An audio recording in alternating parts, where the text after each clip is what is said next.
Hello friends, ज्ञान दर्शन channel में आपका हार्दिक स्वागत है दोस्तों।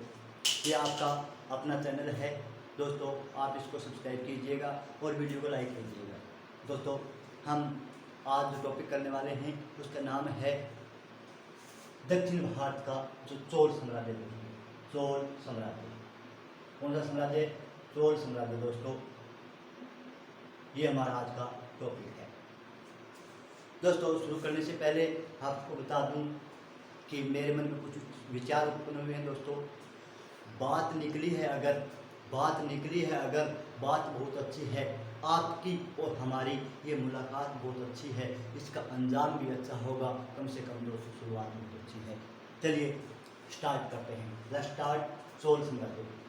चोल साम्राज्य का दोस्तों काल है वो है 850 से लेकर 1279 तक। 850 से लेकर 1279 तक इसका काल है। चोल शासनकाल जो एक क्वेश्चन इसमें आता है दोस्तों, तो उसका चोल शासन है, उसका काल है 850 से लेकर 1279 तक दोस्तों। और चोल साम्राज्य है वो कहाँ फैला था? ये फैला था दोस्तों तमिलनाडु में। ये भी आपको ध्यान रखना है। चोल साम्राज्य तमिलनाडु क्षेत्र में फैला था। इसका काल है 850 से लेकर 1279 तक। दोस्तों, पहले चोल साम्राज्य था, लेकिन तीसरी शताब्दी थी, उसमें चोल साम्राज्य का पतन हो गया था। तीसरी शताब्दी में चोल साम्राज्य का पतन हो गया था। और दोस्तों, ये वापस मुड़कर आया 9वीं शताब्दी में। 9वीं शताब्दी में चोल साम्राज्य का फिर से उदय हो गया।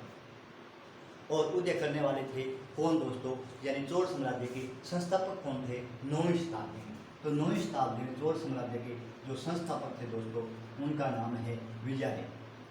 क्या नाम है? विजयदेव। उनका नाम है दोस्तों विजयदेव। विजयदेव को विजयादित्य भी कहते हैं। विजयदेव को क्या कहते हैं? विजयादित्य भी कहते हैं। ये दोस्तों एक ही नाम है। और इसको परकेसरी वर्मन भी कहते हैं दोस्तों। परकेसरी वर्मन, आपको ये भी नाम याद रखना है, परकेसरी वर्मन। दोस्तों, इसका काल की बात करें तो 850 से लेकर 891 ईस्वी तक इनका काल था। तो दोस्तों, सबसे पहला क्वेश्चन यही आता है कि 9वीं शताब्दी में चोल साम्राज्य के संस्थापक कौन थे? तो दोस्तों, 9वीं शताब्दी में चोल साम्राज्य के संस्थापक थे विजयदेव, जिसको विजयादित्य भी कहते हैं, जिनको परकेसरी वर्मन भी कहते हैं। इनका काल है 850 से लेकर 891 ईस्वी तक। दोस्तों, इसने अपनी राजधानी, किसने? विजयदेव ने दोस्तों अपनी राजधानी तंजौर को बनाया। कौन सी राजधानी बनाई? राजधानी बनाई तंजौर। तो आपको ये भी ध्यान में रखना है दोस्तों, इसने अपनी राजधानी तंजौर को बनाई। तो दोस्तों, आई होप आपको वीडियो ये पसंद आएगी कि 9वीं शताब्दी में चोल साम्राज्य का संस्थापक था विजयदेव, जिनको विजयादित्य भी कहते हैं, उसे परकेसरी वर्मन भी कहते हैं। उनका काल है 850 से लेकर 891 तक। दोस्तों, इनकी राजधानी है तंजौर। और दोस्तों, इसने नरतमलाई मंदिर का निर्माण भी कराया। नरतमलाई मंदिर का निर्माण भी करवाया। बस दोस्तों, विजयदेव के बारे में इतनी बातें विशेष थी। आपको विजयदेव के बारे में इतनी बातें ध्यान में रखनी है। और इससे दोस्तों क्वेश्चन बाहर नहीं जाएगा जो मैं बता रहा हूँ, मैं आपको शॉर्ट में ही बताऊँगा, ज़्यादा लॉन्ग टाइम नहीं लेंगे दोस्तों। तो विजयदेव के बारे में, चोल साम्राज्य 850 से लेकर 1279 ईस्वी तक दोस्तों तमिलनाडु में ये फैला था। चोल साम्राज्य का संस्थापक था 9वीं शताब्दी में दोस्तों विजयदेव, जिसको विजयादित्य भी कहते हैं और दोस्तों परकेसरी वर्मन भी कहते हैं। इनका काल है 850 से लेकर 891 ईस्वी तक। इन्होंने अपनी राजधानी तंजौर को रखी और इसने नरतमलाई मंदिर का निर्माण भी करवाया। तो ये था दोस्तों हमारा विजयदेव। नेक्स्ट चलते हैं 2 नंबर शासक दोस्तों। तो सबसे पहला क्वेश्चन यही पूछा जाता है कि 9वीं शताब्दी में चोल साम्राज्य का संस्थापक कौन था? तो दोस्तों, आपका आंसर होगा विजयदेव, विजयादित्य। और दोस्तों, तीसरा नाम कहें तो परकेसरी वर्मन भी कहा जाता है। दूसरा चलते हैं दोस्तों, फिर शासक था आया आदित्य फेस्ट। आदित्य फेस्ट दोस्तों, ये चोल साम्राज्य का दूसरा संस्थापक माना जाता है दोस्तों। तो इसको कोंडरामा भी कहते हैं। इसका दूसरा नाम है दोस्तों कोंडरामा। इसके बारे में ज़्यादा विशेष हमें नहीं पढ़ना है, बस इतना पढ़ना है कि दूसरा शासक था वो आदित्य फेस्ट था, यानी उसको कोंडरामा कहा जाता है। और उसने कावेरी तट पर भगवान शिव के 108 मंदिरों का निर्माण करवाया था दोस्तों। इतना याद रखना है बस, कावेरी तट पर कावेरी तट पर भगवान शिव के 108 मंदिरों का निर्माण करवाया था दोस्तों, इसलिए ये फेमस है। बस आपको आदित्य के बारे में इतना ही पता है दोस्तों। विद्यालय संस्थापक था, उसके बाद आदित्य फेस्ट आया, जिसे कौन ड्रामा भी कहा जाता है, और इसने कावेरी तट पर 108 मंदिरों का निर्माण करवाया जो भगवान शिव से संबंधित थे। दोस्तों आपको इतना ही याद रखना है इसके बारे में। चलिए नेक्स्ट चलते हैं। इसके बारे में ज़्यादा आपको पढ़ने की जरूरत नहीं है क्योंकि इससे अलग क्वेश्चन नहीं जाएगा दोस्तों। फिर आता है हमारा प्रांतक फेस्ट। प्रांतक फेस्ट दोस्तों, प्रांतक फेस्ट इम्पोर्टेंट है दोस्तों, इसको आपको ध्यान से पढ़ना है क्योंकि प्रांतक फेस्ट के कारण दोस्तों राष्ट्रकूट शासक था। राष्ट्रकूट शासक कौन था? कर्षण तृतीय था दोस्तों, कर्षण तृतीय। इसने आक्रमण किसके समय किया था दोस्तों? तो राष्ट्रकूट शासक कर्षण तृतीय ने आक्रमण किया था प्रांतक फेस्ट के समय। दोस्तों ये इसलिए इम्पोर्टेंट है कि अब देखिए आप तय से हमारा हो जाएगा दोस्तों तक्कोलम का युद्ध। कौन सा युद्ध? तक्कोलम का युद्ध। तक्कोलम का युद्ध है दोस्तों, मोस्ट इंपॉर्टेंट है। ऐसा पूछा जा सकता है कि तक्कोलम का युद्ध किन किन के मध्य हुआ? तो तक्कोलम का युद्ध दोस्तों चोल और राष्ट्रकूट शासक के मध्य हुआ। राष्ट्रकूट शासक है उनके मध्य हुआ दोस्तों। रै से हम राष्ट्रकूट बनाएंगे दोस्तों यहाँ। तय से हमारा तक्कोलम का युद्ध हो जाएगा। रै से राष्ट्रकूट शासक राष्ट्रकूट के मध्य हुआ था दोस्तों। चोलों और राष्ट्रकूट के मध्य हुआ था। चोल शासक कौन था दोस्तों? हमने पढ़ लिया प्रांतक फेस्ट था। लेकिन जो राष्ट्रकूट शासक है दोस्तों ये रहा हमारा के से हमारा कर्षण तृतीय हो जाएगा दोस्तों। इन्होंने ही आक्रमण किया था, इन्होंने ही आक्रमण किया। तो दोस्तों प्रांतक फेस्ट के बारे में इंपॉर्टेंट बात यही है कि इनके काल में, प्रांतक फेस्ट के काल में राष्ट्रकूट शासक कर्षण तृतीय ने आक्रमण किया दोस्तों और तक्कोलम का युद्ध हुआ। तक्कोलम का युद्ध चोल और राष्ट्रकूट शासक के मध्य हुआ था। चोलों का शासक था प्रांतक फेस्ट और राष्ट्रकूट शासक था कर्षण तृतीय, दोनों के मध्य युद्ध हुआ दोस्तों। इसमें प्रांतक फेस्ट है उसका पुत्र मारा गया, प्रांतक फेस्ट का पुत्र मारा गया दोस्तों गया, और चोलों की बुरी तरह हार गई। चोलों की बुरी तरह हार गई, बुरी तरह हार गई। तो इतिहास में ये तक्कोलम का युद्ध है, मोस्ट इंपॉर्टेंट है दोस्तों। तो ऐसा पूछा जाता है कि तक्कोलम का युद्ध किसके मध्य हुआ था? तक्कोलम का युद्ध चोल और राष्ट्रकूट के मध्य हुआ था। चोल शासक था प्रांतक फेस्ट और राष्ट्रकूट शासक था दोस्तों कर्षण तृतीय। इन दोनों के मध्य युद्ध हुआ जिसमें राष्ट्रकूट शासक की विजय हुई और प्रांतक फेस्ट का पुत्र मारा गया दोस्तों। चोलों की पुत्र हार गई। चलिए नेक्स्ट तरफ चलते हैं। फिर उसके बाद आता है दोस्तों, ये भी इम्पोर्टेंट है राजराज फेस्ट दोस्तों। अब जो दो मैं आपको बताने जा रहा हूँ, दो शासकों के बारे में जो बेहद इम्पोर्टेंट है दोस्तों। हमारा चौथा शासक है दोस्तों राजराज फेस्ट। राजराज फेस्ट ये है दोस्तों हमारा राजराज फेस्ट। तो इसके बारे में आपको विशेष तौर से ध्यान रखना है दोस्तों। इसका काल है 985 से लेकर 1014 ईस्वी। राजराज फेस्ट है काल दोस्तों 985 से लेकर 1014 ईस्वी। और आपको ये बता दूं कि राजराज फेस्ट है वो शैव धर्म का अनुयायी था। चोल थे दोस्तों, चोल सभी शैव धर्म के अनुयायी थे, भगवान शिव को मानने वाले थे। तो दोस्तों राजराज फेस्ट है वो शैव धर्म का अनुयायी था, आपको ये भी ध्यान रखना है। और ये क्वेश्चन पूछ लिया जाता है दोस्तों कि चोल शासक निम्न में से किसके अनुयायी थे? वैष्णव थे, शैव थे, नाथपंथी थे दोस्तों। सबसे ये आपका आंसर होगा कि ये शैव धर्म को मानने वाले थे दोस्तों। और दोस्तों राजराज फेस्ट है इसकी महानता का युग प्रारंभ होता है, यानी राज्य का विस्तार हुआ, काफ़ी राज्य का विस्तार हुआ दोस्तों। राजराज के काल में, राजराज फेस्ट है उसके काल में दोस्तों राज्य का विस्तार हुआ। उसने भूमि माप पद्धति, सबसे इम्पोर्टेंट क्वेश्चन है दोस्तों, भूमि माप पद्धति, भूमि माप पद्धति कदम की शुरुआत की, कदम की शुरुआत की दोस्तों।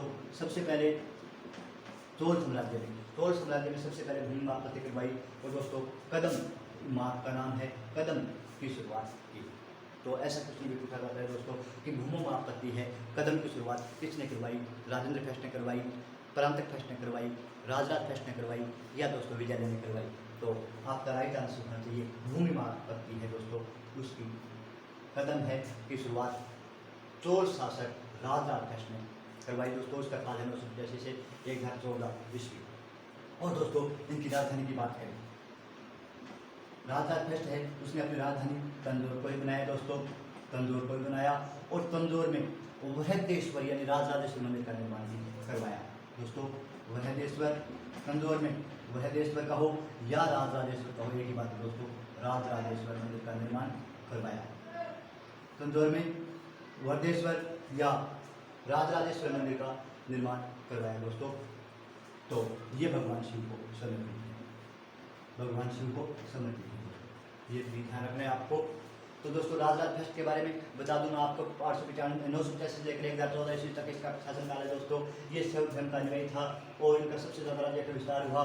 भूमि में आपत्ति कदम की शुरुआत हुई दोस्तों और इसके बाद इसने राजधानी तंजौर को रखा। तंजौर में भद्रेश्वर राजराजेश्वर मंदिर का निर्माण करवाया जो भगवान शिव को समर्पित है। और एक लास्ट दोस्तों इन्होंने किसने, राजराज फर्स्ट ने, राजराज फर्स्ट ने दोस्तों श्रीलंका के उत्तरी भाग पर, श्रीलंका के उत्तरी भाग पर अधिकार कर लिया दोस्तों, श्रीलंका के उत्तरी भाग पर अधिकार कर लिया। और इसकी राजधानी थी दोस्तों, आप जानते हो श्रीलंका की राजधानी उस टाइम अनुराधपुर थी, राजधानी थी अनुराधपुर, राजधानी थी दोस्तों अनुराधपुर। अनुराधपुरा को दोस्तों पूरी तरह नष्ट कर दिया और इसका शासक रहा महेंद्र खिप को हार का सामना करना पड़ा दोस्तों। तो आई होप दोस्तों राजराज फर्स्ट आपको समझ में आया होगा। राजराज फर्स्ट का काल 985 से लेकर 1014 ईस्वी दोस्तों। ये शैव धर्म का अनुयायी था, चोल सारे ही शैव धर्म के अनुयायी थे दोस्तों, भगवान शिव को मानने वाले थे। इनका राजराज फर्स्ट है, इनका मतलब जितने शासक हुए उनमें सर्वाधिक राज्य का विस्तार हुआ है दोस्तों। इसने भूमि में आपत्ति कदम की शुरुआत की और इसने अपनी राजधानी तंजौर वृद्धि दोस्तों। तंजौर में वृहदेश्वर यानी राजराजेश्वर मंदिर का निर्माण करवाया और उसने श्रीलंका के उत्तरी भाग पर दोस्तों कब्जा कर लिया। इसकी राजधानी अनुराधपुर थी, उनको पूरी तरह से नष्ट कर दिया।